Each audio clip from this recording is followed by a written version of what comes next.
Today we're going to be taking a look at digitizing takeoffs and estimates with Bluebeam Revu. My name is Amy and I'm an account manager here at Bluebeam, and I also manage our training program where I work directly with our customers in developing custom training sessions. Today's training is designed for users of Revu who need to use our program for measurements, takeoffs, and doing basic estimating. As you know, or may not know, Bluebeam Revu is a smart, simple PDF solution that is designed to help you take your workflows digital. After today's training, you should be equipped to calibrate a drawing, have a basic understanding of our measurement markup tools, including length, area, perimeter, counts, sequence, and cutouts. You'll learn how to customize the measurement markups and create custom measurement tool sets. Finally, you'll learn how to maximize the use of our custom columns in the markups list to do basic estimation workflows and to export all the data to Excel.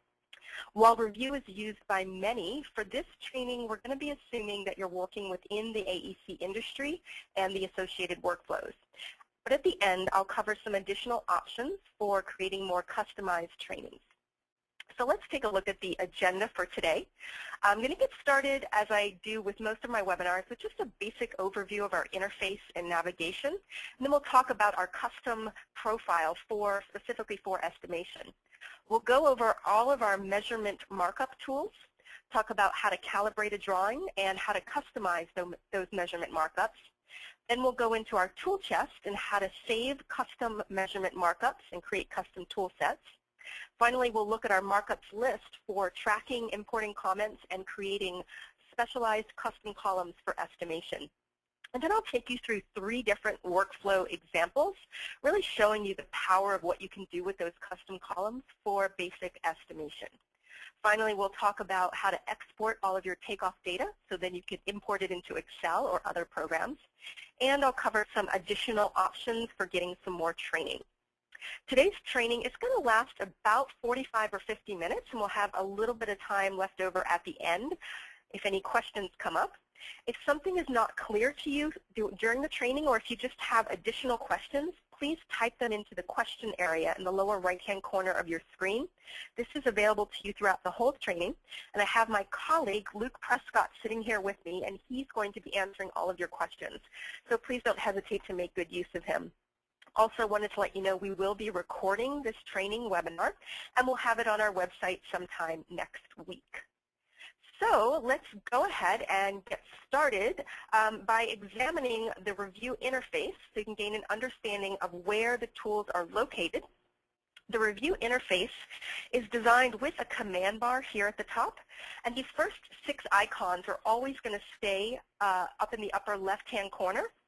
The other icons on the right-hand side, these are going to change out depending on what option you have selected from the actual menu bar here at the top. So you'll notice here when I click on Measure, all of my measurement tools are going to show up here.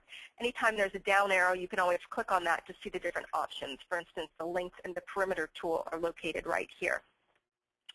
In addition to the command bar and the menu bar at the top, we have 3 hidden panels on the left-hand side, the bottom, and the right-hand side. And this is going to be where a lot of the tabs of additional features are located. And we're going to go through that later on in the training. You can just click on the tab there to open up that panel. Now, Revu is designed in a very robust way to meet the needs of many different workflows and individuals working within AEC, as well as basic office uses. And because these workflows can vary so much, we created a concept called profiles that allows you to customize your interface and control which tools are showing to meet your particular needs. So if I go up to the menu bar and click on View, you'll see this guy right here. As I hover over him, a tooltip appears that says Profiles. This is the Profile Manager.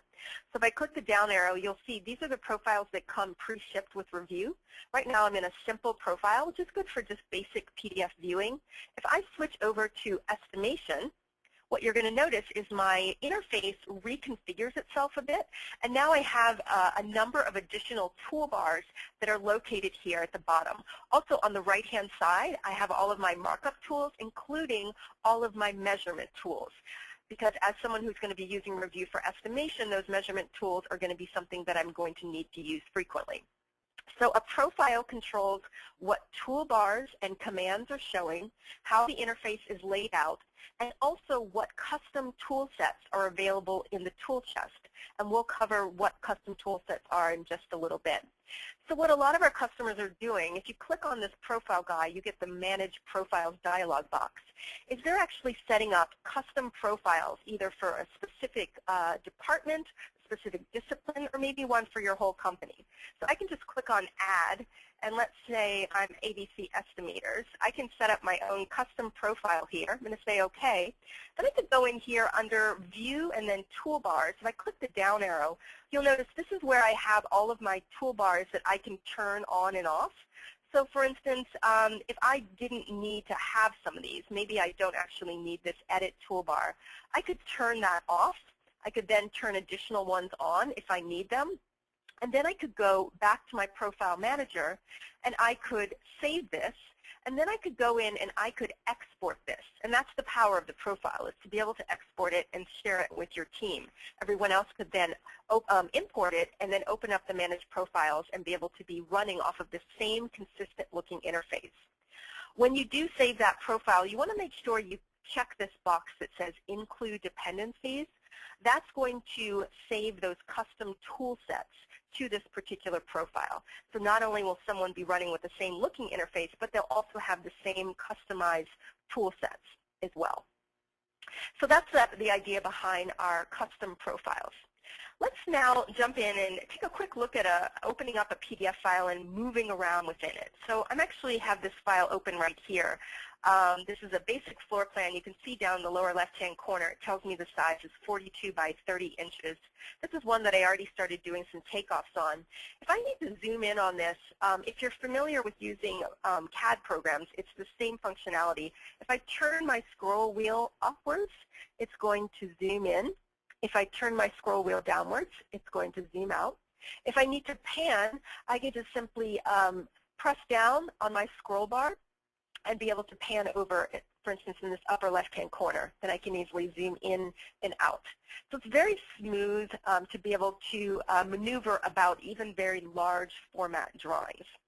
We also have a useful feature that a lot of our customers like called split screens. Down here in the lower left-hand corner, I'm going to go ahead and click this to split vertical. You can actually split your screens up to 16 times to be able to just work more productively. In this case, I have the same drawing open on each screen, so one way I could do it if I'm maybe making some markups up here in the cafeteria, taking some measurements down here in this conference room, I can be able to be working on two different areas of the same drawing at the same time. Additionally, if I needed to sync up my screens, I could click down here on Sync, and this would give me a quick way. For instance, maybe I have a revised drawing on one side, and I can go in and zoom in. On this side, it's automatically going to zoom into the exact same area on the other side. So being able to split your screens and sync them together is a great way to be able to do a quick document comparison of two different revisions. To go ahead and unsync that and unsplit that, I can just click on this X, and it's going to take me back to just one screen. In order to open up a PDF file, you have a few different options for doing that in Review. You can just click on any PDF in Explorer, and it will open up in Review, or you could click on this Open tab in the command bar, or you could use our File Access tab. We talked about the tabs hidden behind the panels. File Access is one of them. And to get to all of those hidden tabs, you can click on Tab Access. That's that upside-down triangle in the upper left-hand corner. I'm going to just select File Access, and it's going to automatically open up here on the left-hand side. So File Access provides you with one-click access to your most commonly used PDF files, and it's the easiest way to open up files in Review. You can sort of think of it as a mini Windows Explorer right within the program. So for instance, I can sort my recent files that I've had open by date, by folder, most access. I like to look at the access history. So this way I can see all of the files that I had open today, yesterday, last week, etc. And if I forgot what that file looks like, I can scroll over it and it'll give me a little thumbnail preview of that file. Now, if I'm working on the same files over and over again, what I might want to do is actually create a project folder. So I can pin any of these files to a project folder. I just right-click on it, and I select Pin. I can either pin it to an existing folder, or I can create a new one. I'm going to call this ABC Project. and say OK. And what you'll notice is here at the top where I have all of my pinned files, I've now got ABC project, and I've got this particular file pinned there. So I can just go ahead and click on it to open it up. And in Review, you'll notice you can open up multiple PDF files and be able to tab through them, just like what you might do with your browser. So for instance, let me go ahead and close this panel. I can just move back and forth within these files by just simply clicking on the tab. So it's very quick and easy to be able to maneuver throughout multiple PDF files. So just to summarize, we've looked at how the interface is laid out, how the command bar and hidden panels are. You've seen how to customize a little bit the profile, how to save this information into the profile, and how to navigate around within a PDF file, how to split the screens, and how to open up files from file access. Now we're going to look at how to use our measurement markup tools within Review. So Review is well known for its industry standard markup tools that are easy to use, customize, and reuse, as I'm going to demonstrate. And measurements in Review are just like any other markup. They're treated the same way. So as I showed you, there's two different ways really to access the markup tools. You could either access them from the menu up here at the command bar. You've got all your measurement tools here. Or you can access them from this toolbar over here on the right-hand side. And you'll notice at the top here, we do have some of our basic other markups. So our text markups, our text box, typewriter tool, notes, red pen, highlighter, eraser, all the things that you're probably familiar with in making markups.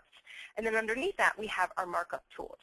And we actually do have a measurements tab, which I'm going to open up on the right-hand panel. So I click on measurements from tab access, and it's going to open up my measurements tab. And this is where it's going to have a lot of additional options and properties of these individual markups.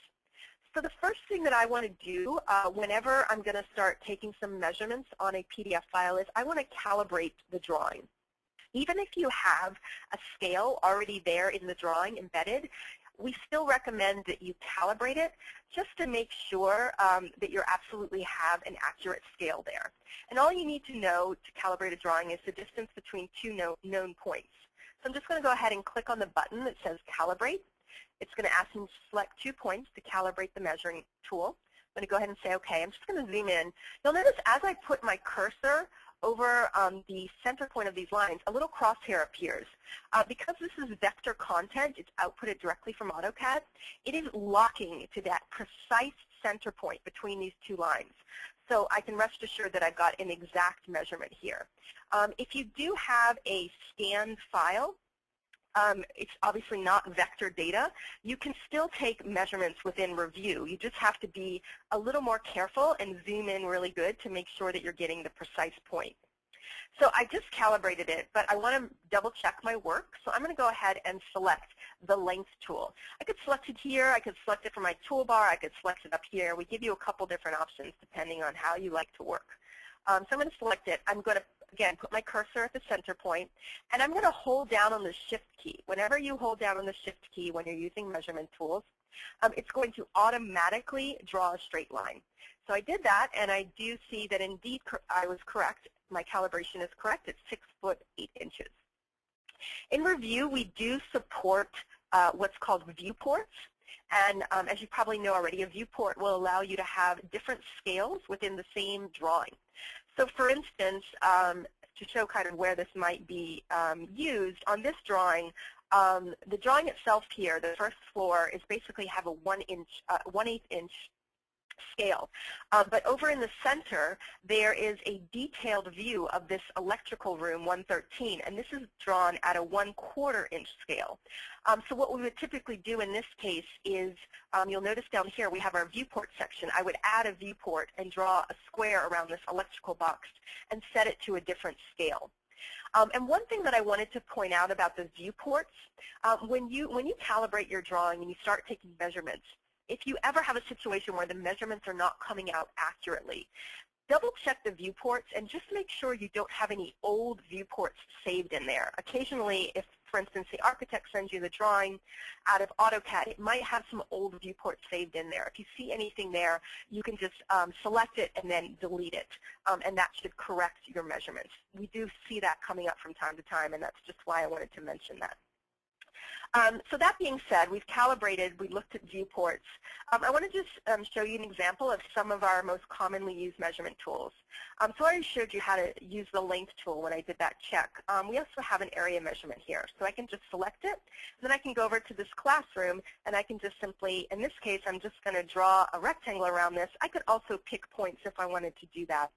You'll notice it comes out with 709 square feet. It's a little hidden here with the underlying content. If you just select it and hit Shift, you can actually move where that measurement is showing. So you just select it and hit the Shift key at the same time, and you can move where that area measurement is actually displaying.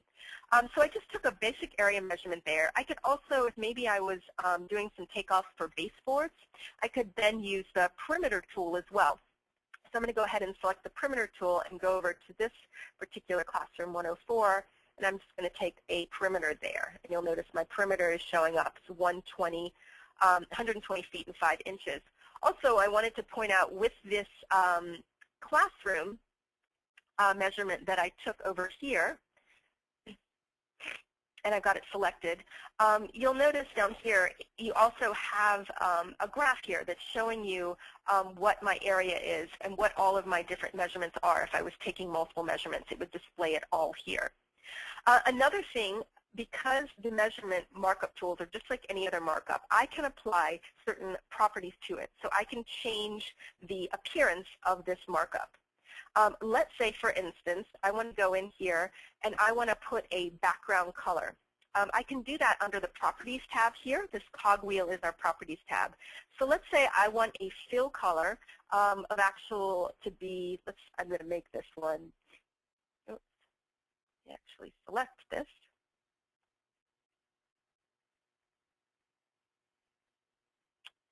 And I'm going to do a fill color of yellow.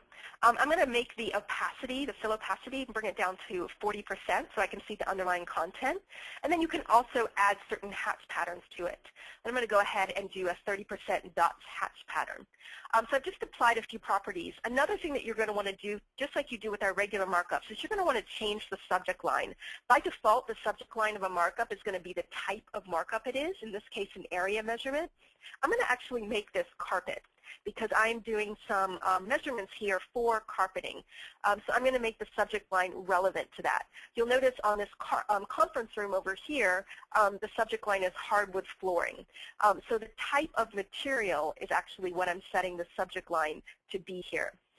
Another thing that we have within the measurement tools is what's called a cutout feature. So for instance, with this classroom, let's say underneath this window here, there's a credenza, and we're not going to need to put carpet underneath that credenza. So I want to cut out that area.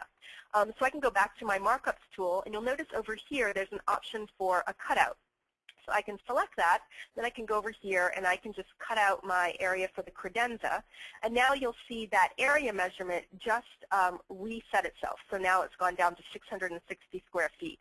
So I can get a more accurate area measurement by cutting out the areas that I don't need.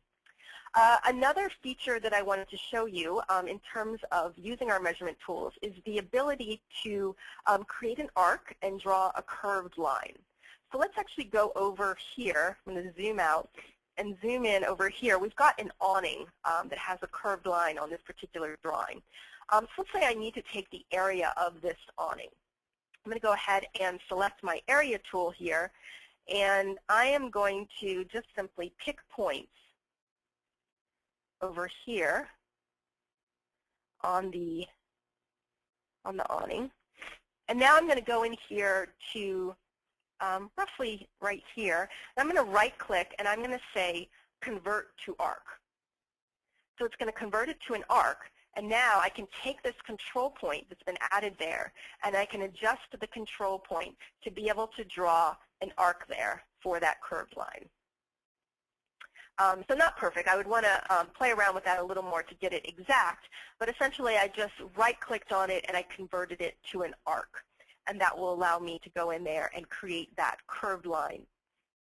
So of course you can make curved lines with areas, also with length or perimeter, whatever you need to do by just right-clicking and converting to an arc. You could also add a control point and then convert that to an arc as well.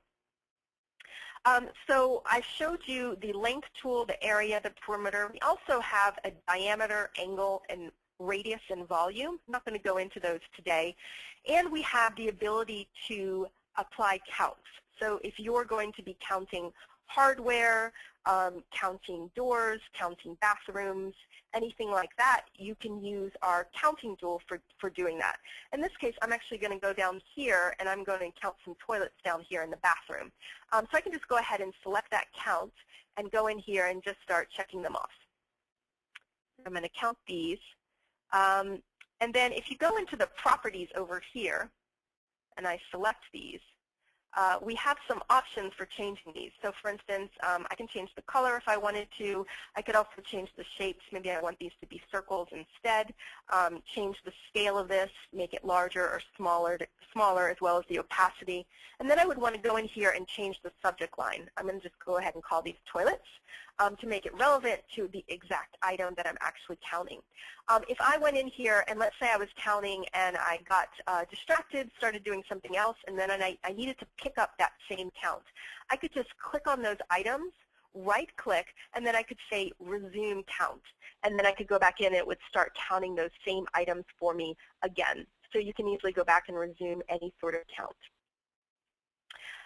So now that we've taken a few measurements on this drawing, I want to show you our exclusive tool chest feature, which is going to save you time and allow your team to easily incorporate a standardized set of measurement markup tools. So, and you remember I was mentioning the tool chest when we talked about the profiles, being able to save those to the profiles. You're going to find the tool chest up here under Tab Access. I'm going to go down here and open Tool Chest, and it's going to open in the left-hand panel. So the first thing I wanted to draw your attention to is under Recent Tools. These are all of those measurement markups that I just placed on that drawing. These recent tools are going to change out. It's going to clear out every time I close my copy of Review. So for instance, that area measurement that I took of that classroom, I can literally drag that same area measurement out again. But it's not very often that I would need to do that. So what I can do is double-click on it, and it's going to turn into what's called Properties Mode. And Properties Mode means it's going to retain the same appearance properties and have the same subject line, but it's going to allow me to go in here and basically take a new measurement. So for instance, of this classroom, which is 842 square feet. But what you'll notice when I go over to my properties, it has that same subject line of carpet. So the idea here is you would set up some initial measurement markup tools and then create a custom tool set that you would save them to. And then you'd be able to share that custom tool set with your colleagues. So you would already have the subject line set up. You would already have them color-coded. So for instance, maybe you'd have a different color for each type of material of flooring. And then you would want to set up that custom tool set. So you can do that over here in the tool chests under Manage Tool Sets. I just click on the cogwheel, and I want to go ahead and say Add. And I'm going to call this ABC Flooring. It's going to say OK. It's just going to ask me to save it. I'm going to go ahead and save it. And now you'll see my custom tool set has been saved here at the bottom. So if I need to reuse that area for measuring carpet, I can just simply drag it down there, and now I've got it in my custom tool set. And I can either select this and export this individual tool set and maybe email it or put it on my network drive for someone else to import. Or, again, going back to that profiles, if I had include dependencies checked, it's going to automatically attach those custom tool sets to the profile. So this is one way to get a measurement tool into your custom profile. Another way is to simply just go onto the drawing. And for instance, this hardwood flooring area measurement, if I just right-click on it, there's an option down here at the bottom that says Add to Tool Chest. I'm going to go ahead and select ABC Flooring, and that is now added. Now, right now, it's in the mode where it's going to come out at that same size.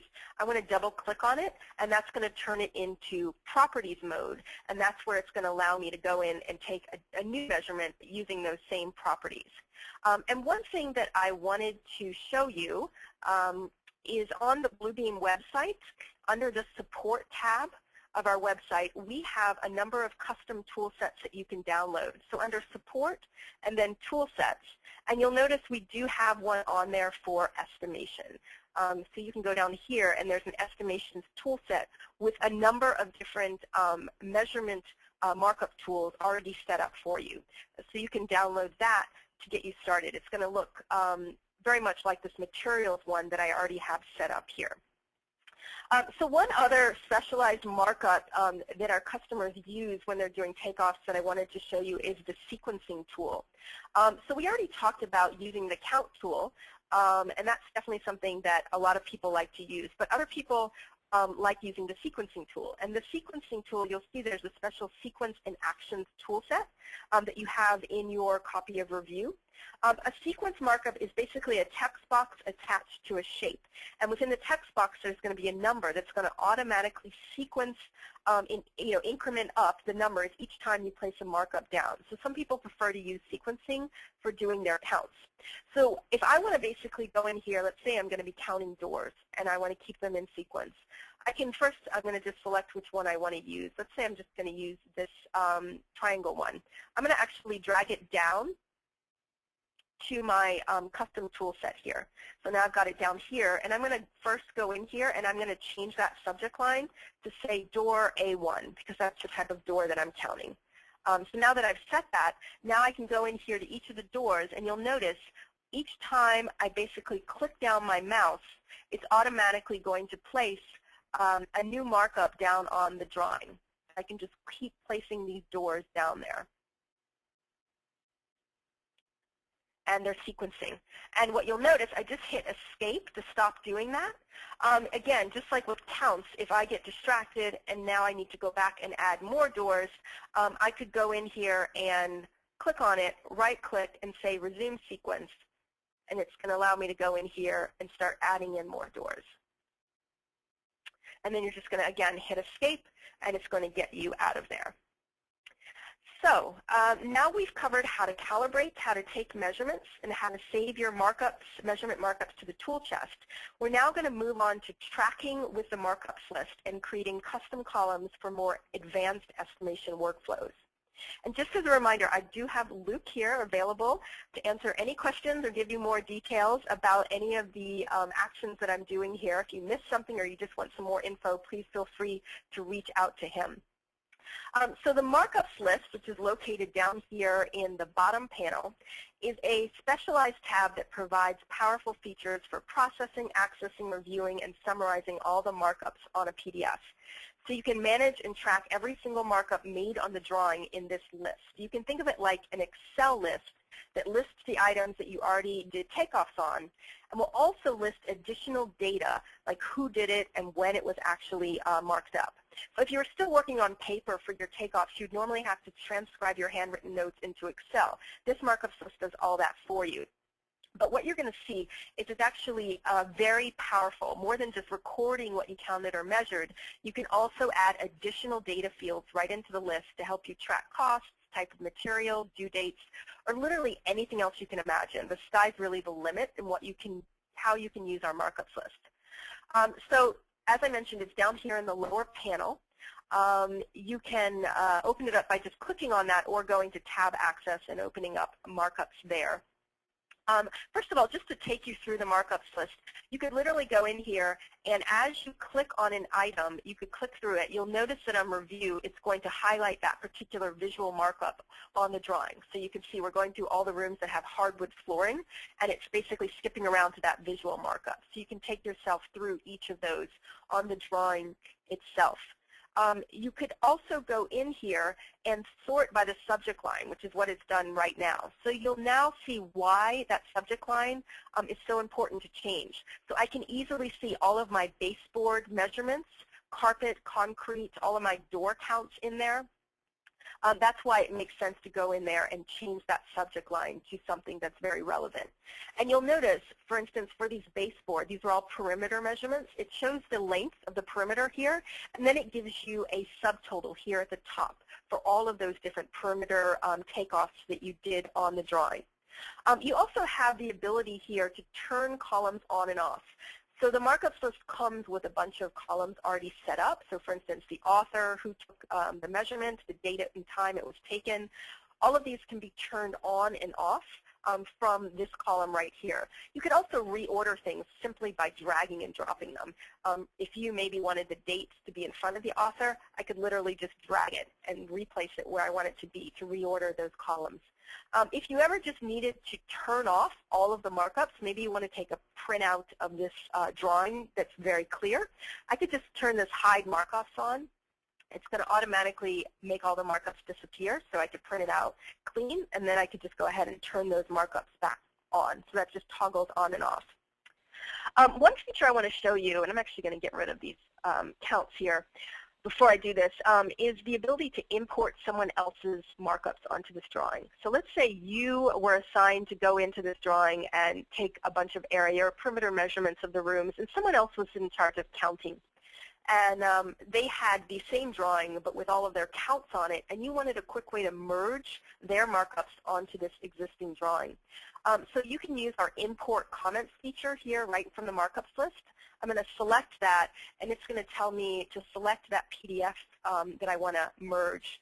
I'm going to go ahead and select this one. And what you'll notice now is on that one I had each of these toilets were counted. So now you can see, and it's a different person here. So Chris Jervy had taken the other markups. Now my counts are now merged on the same drawing. So that import comments field can be very useful when you want to quickly merge two different PDFs onto the existing file. So now that we've looked at just the basics of what the markup list displays, what I want to do now is take you through 3 workflow scenarios. Things that are pretty common that we've seen our customers have to do within Revu, and I want to show you how you can leverage the power of the custom column for doing more advanced takeoffs and estimations. So for this first scenario, I'm going to open up a different file. I'm going to go over to my file access, and we're going to open up this wall coverings file here. So in this scenario, I've got just a few perimeter measurements taken here. Let's say I need to measure the wall heights because I'm doing takeoffs for some gypsum board. And in this case, I would use the measurement tool, which I already did here, for actually taking the perimeters of these rooms. And that's already been done with the perimeter measurement tool. And then what I need to do is create a custom column for the different variations of wall heights that I might find. Then I'm going to create another custom column for the gypsum board type materials. So the different thicknesses of the boards, and also what the cost is per square foot for that board. And then finally, we're going to do a formula column for calculating the cost. So this is how we can really use the markups list for doing some basic estimation. So you can see in the markups list here, we've already got these perimeter measurements, a few that were already taken for these rooms here. So to create a custom column, you're going to go over to this Manage Columns. It's the little cogwheel here. This is going to open up all of the columns that come by default in Revu that's built into the program. And you want to click on the tab that says Custom Columns. So the first thing that I'm going to do is I'm going to add a column for ceiling height. You have a couple different options for the type of column it's going to be, which refers to what kind of data you're going to put into that column. In this case, I'm going to make it a choice. So it's going to be a drop-down with a couple pre-populated choices.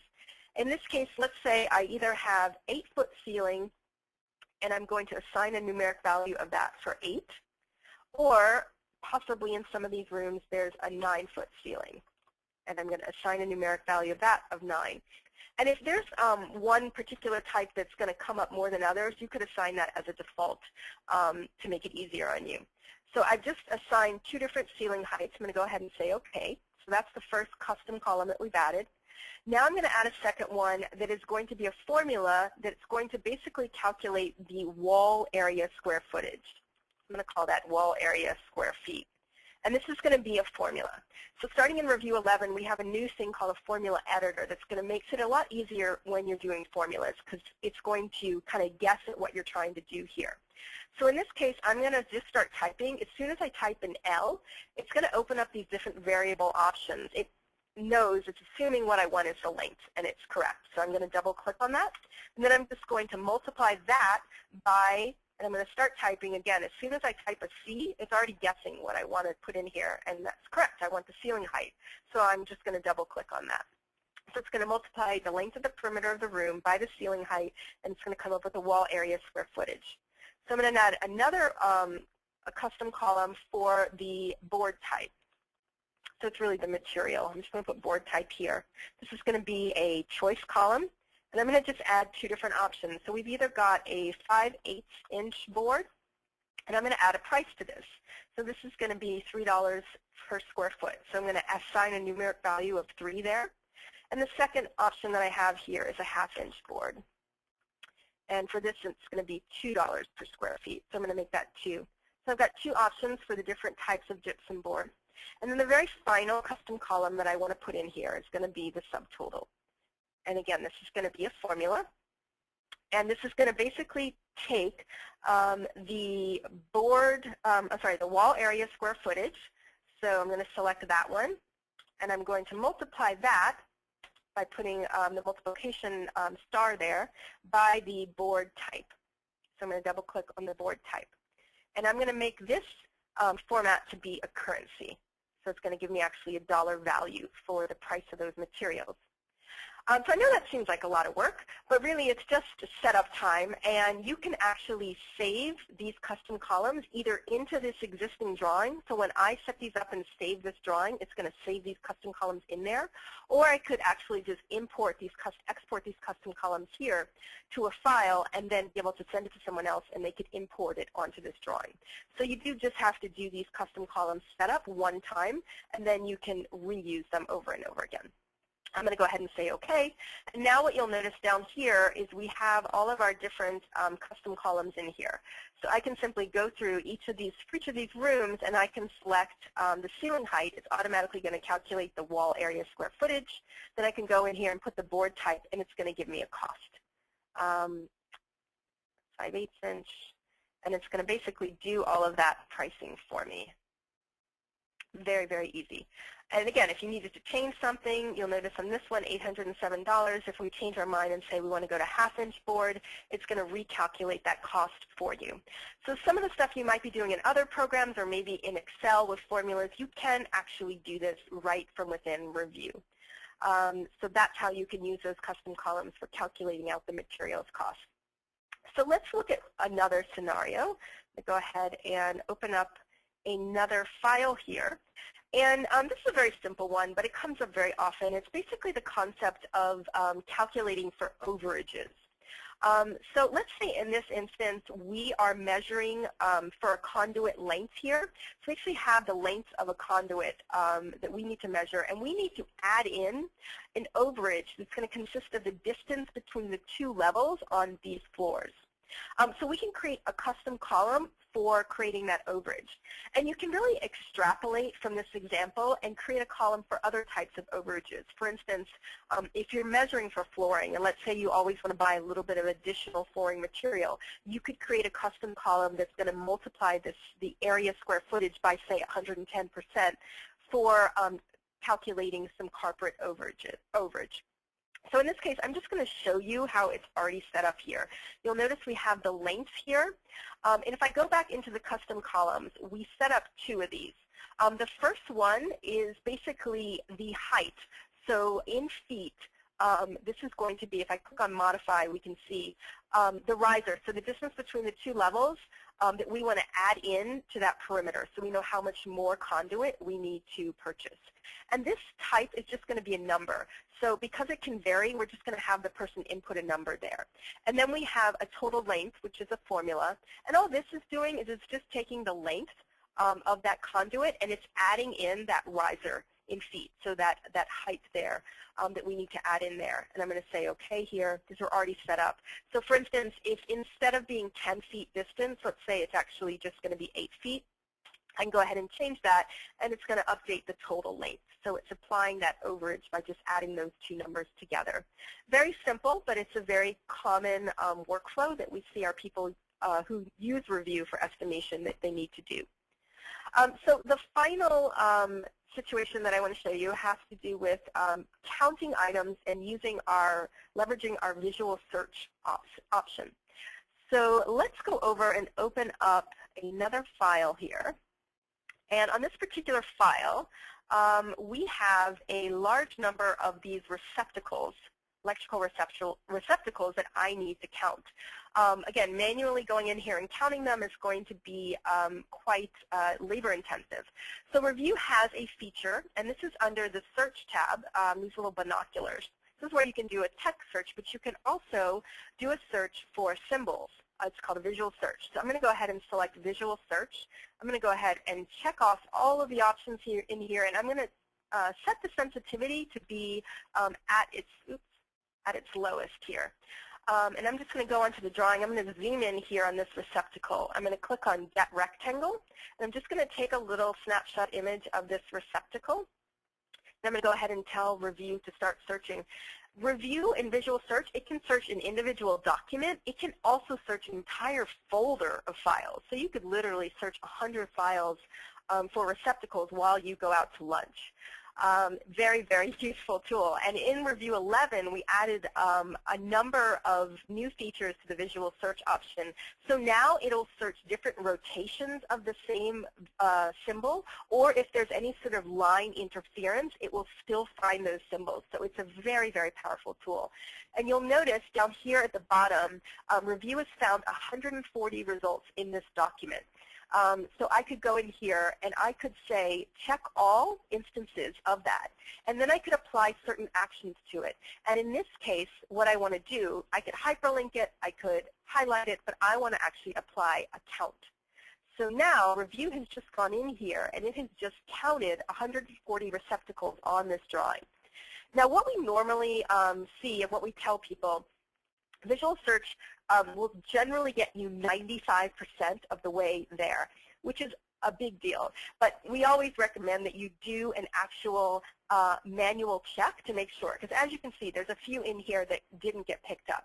So if I just select that and right-click on it, I can go ahead and resume my count, and then I can go in here and I can actually check off a few. I think after having seen this file before, I think there's maybe about 8 or 9 that it didn't pick up. So I could go in here and double check it. You know, it's always good definitely to have an actual human eye look at these as well, but having most of them caught automatically by the visual search count definitely saves you a lot of time. So I've just applied counts to all of those, and then I can take a look at these in our actual markups list itself, and I can go in here and actually need to change this, and I'm going to call this receptacle. So now I actually have, and I could put a certain model name for the receptacle if I wanted to. That's going to show up actually in the markups list. So that's using our visual search feature for counting.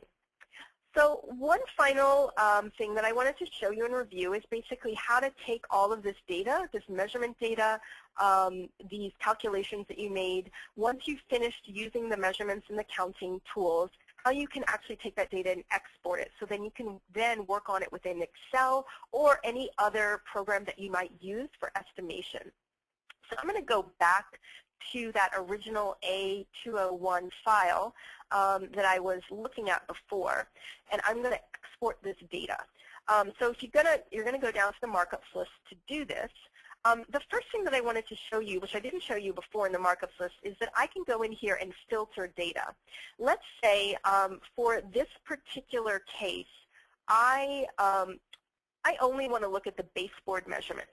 I'm going to click on Filter, and it's going to put a down arrow above each subject, each column header. I'm going to select baseboard because in this case, all I really care about, all I'm doing a report on is these basement perimeter measurements. And you can see we already set up custom columns for these that have different types of material for the baseboard and already has a subtotal calculated out for me. The only thing that I want to do is I want to actually add a column for a room number because I want each of these baseboards to show what room number it is. So I'm going to go ahead and add an additional room number column. I'm going to just make this a, actually I'm just going to make this a text field. And I'm going to say okay, okay. And I'm going to move this room number right over here. So then I can literally just go in here if I want to and just add in some of these room numbers, 125. So we have a room number associated with each individual markup. And you can see I'm just going in here and I'm selecting it and it's showing me where that file is and what the room number is. So I'm not going to do all these, just do a few of these to show you. And now what I want to do is I want to actually export this data. So I'm going to go over to Summary. And these are your options. You can export it to CSV, which you can then import into Excel, or any number of programs will take CSV files, XML, or a PDF summary. In this instance, what I want to do is I want to do a CSV summary. Let me go ahead and say OK. Review is going to ask me to save it. And I'm going to do that. And it's going to generate that CSV summary for me. And it's going to automatically open up my copy of Excel and put that data. And I actually have, so here's the data dump here. I actually have a template that I use for these baseboard takeoffs. So I'm going to go ahead and open up my template. Then I'm going to take this data, and I'm just going to literally copy and paste it. I'm just going to right-click and copy that, and go back to my estimation baseboard template, and then paste it in here. So now I have my baseboard measurements. I have my room number, my estimator who took those. I've got the date and time it was taken, the length, the material, and the subtotal. I've got all of my data into my template, and now I'm ready to do any sort of additional estimations or calculations that I need on my data right within Excel, or I can go ahead and send this information off. That easy. So we've come to the conclusion of the content that I wanted to share with you. A few things in terms of additional resources if you want to, if you're intrigued and want to learn more about using Revu for measurements and takeoffs, as well as just learning more about the workflows. We do have some additional webinars coming up that I wanted to let you know about. In a couple of weeks, we have one on digitizing administrative workflows. So that's for users that use us mainly on 8.5 by 11 size files. Also, in July, we have a great webinar on our actual iPad, Revu iPad app, on how to collaborate using that one from the field. We also have our Extreme Conference coming up in August at LA Live in Los Angeles. It's held in conjunction with the X Games. It's going to be a whole day of seminars, and we do have a takeoff seminar that's going to be at the Extreme Conference called Ready, Set, Takeoffs. Luke's going to be one of the people leading that, and it's going to be a great day of fun and learning at our Extreme Conference. Finally, I wanted to point out to you some additional resources for learning. We do have Bluebeam University. If you go back to our website under Bluebeam University, this is where we have all of our training videos. We have over 100 training videos, 5 to 10 minutes in length. So for instance, that formula editor that I was talking about, if you want to get some more information on that, all of these videos will show up right there in Revu. You can literally take yourself through learning all about the markups list, the tool chest, using our measurement tools under PDF measurement. So if you want to get some more training from that, this is the best place to do it for free from Bluebeam University. Finally, we do have some customized paid training options. We can come out to you on site at your company, do some classroom-style training for your entire group, or we can do it in webinars. Everything's completely customized to meet your particular needs, what you're trying to do with the program. We can even work on your individual files for the trainings. So we've customized these for lots of different groups. And if you want some more information on that, please just email us at training@bluebeam.com. And we'd be happy to talk to you more about what we can do. So that was a lot of information. 50 minutes. We just wanted to see if we have any questions that have come through. Lots of questions. Luke's still typing furiously. There's been many, many questions. So just a few things that I'm seeing here that have come through here. One person was asking, talking about, let me go back to this file, going into our counts here, and let me turn this filter off here. To turn off a filter, you just go ahead and select filter, and that's going to bring all of the other data back. So we talked about, with those counts, being able to resume a count. He wanted to know if you could go in and delete an item from a count. And if you just right-click on it, you can, for instance, go in there and you can resume the count, and then you can also delete an item from the count there as well. So you can definitely do that. And also with the sequence action, you can do that. When you go into a sequence, you could, for instance, if you deleted this individual one, it's automatically going to renumber. So it just went in here and changed that number when you delete an individual item. So it's going to renumber those for you. You could also go in there, and if you right-click, you'll notice you also have the option of changing the sequence number manually if you needed to do that as well. So you can delete them, change the sequence number if you need to do that. Also, someone was asking about whether if you're taking a measurement and you don't actually want it to show up as a markup here, like if you're just checking it, someone else's work, for instance, and you can do that. There's a setting for that. Under here, under the Measurements tab, so for instance, here's a length measurement that I took here. If I went in here and I wanted to take another length measurement just to check, if I uncheck this under the options that says Make Annotation, what it's going to do is it's going to allow me to draw this length tool. It's going to show me that it's 6 feet 8 inches, but as soon as I hit Escape, it's actually going to disappear. So this is really designed if you don't actually want it to show up as a markup on the drawing itself and you just want to double check an individual measurement, then you can actually do that by unchecking Make Annotation. Another person was asking about how to basically add additional nodes or points to, like for instance, a square measurement, an area measurement. And you can do that if you selected, let's say for instance, this area measurement of this conference room. Right-clicking is always going to be your best bet for seeing what additional options you have here. For instance, control point here. I could add an additional control point here by selecting that, and it's going to show up as an additional dot. So there, if I needed to change this, this essential rectangle into a polygon here, it can actually do that by adding in that additional control point there. And that's going to automatically change that square footage there. So that's one other thing that you can do. Let's see, I think that's about it. Luke is still answering a lot of questions that come up, and if any of your questions that he's working with you, if they didn't get fully answered, we will definitely have someone follow up with you by email to get all of your questions answered. So I hope today's webinar training has been very useful for you, and you've seen a lot of the possibilities of what you can do with Revu in terms of measurements and takeoffs and estimation, and maybe learned a few things about things that you can do that you didn't know you could do in Revu. Wanted to thank you again for taking time out of your day, and have a wonderful rest of your Tuesday.